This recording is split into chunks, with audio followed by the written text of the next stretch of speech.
So let's take another look at this one.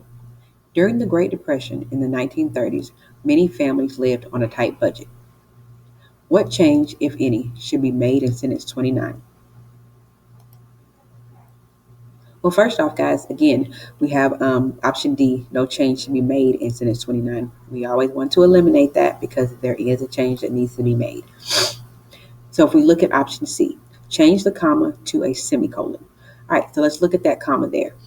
We know we only add a semicolon if we have two complete thoughts or complete sentences on either side of it.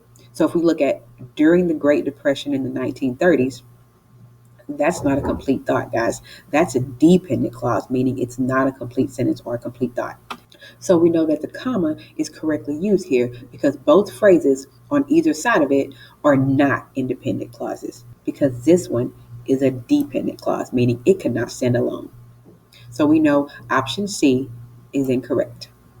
All right, so look at option B. Change Great Depression to Great Depression.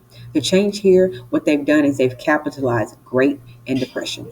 Well, guys, I can tell you, the Great Depression is a very important part of our history, and it's a proper noun. And we know that we do capitalize proper nouns. So this option is correct, guys. So we'll mark it, and then we'll just look at option A to make sure that we should eliminate it.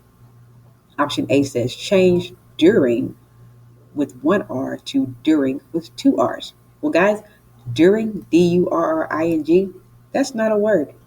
D-U-R-I-N-G, they spelled it correctly. If we look back up here, they've used during with one R, and that is the actual correct spelling of the word. So we do not need to make this change.